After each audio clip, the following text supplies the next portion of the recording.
ನಮಸ್ಕಾರ. ನಾನು ನಿಮ್ಮ ಅರುಣೋದಯ ಗುರೂಜಿ. ಅಂಜನ ನೀವು ನೋಡಬಹುದು. ಈ ಅಂಜನ ವಿಶೇಷವಾಗಿ ಬಾಲಾಂಜನ, ದಿವ್ಯಾಂಜನ, ಅಘೋರಿ ಅಂಜನ, ಈ ಅಂಜನಗಳನ್ನು ನಮ್ಮ ಹತ್ತಿರ ಎಷ್ಟೋ ಜನ ಪೂಜಾರಿಗಳು ಅಂಜನವನ್ನು ತೆಗೆದುಕೊಂಡು ಹೋಗಿ ಅವರ ಹತ್ರ ಬರೋ ಭಕ್ತಾದಿಗಳಿಗೆ ಅವರ ಸಮಸ್ಯೆಗಳನ್ನು ಅಂಜನದ ಮುಖಾಂತರ ಅವರಿಗೆ ಪರಿಹಾರವನ್ನು ಕೊಟ್ಟಿದ್ದಾರೆ. ಈ ಹುಣ್ಣಿಮೆ ಅಮಾವಾಸ್ಯೆಗೆ ವಿಶೇಷವಾಗಿ ಅಂಜನವನ್ನು ನಾವು ತಯಾರು ಮಾಡಿದ್ದೇವೆ. 108 ಅಂಜನಗಳನ್ನು ತಯಾರು ಮಾಡಿದ್ದೇವೆ.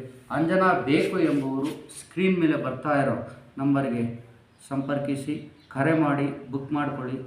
ಹಾಗೂ ನಮ್ಮ ಚಾನಲನ್ನು ಸಬ್ಸ್ಕ್ರೈಬ್ ಮಾಡ್ಕೊಳ್ಳಿ, ಲೈಕ್ ಮಾಡಿ, ಶೇರ್ ಮಾಡಿ, ಕಮೆಂಟ್ ಮಾಡಿ. ಮುಂದಿನ ವಿಡಿಯೋದಲ್ಲಿ ಭೇಟಿಯಾಗೋಣ.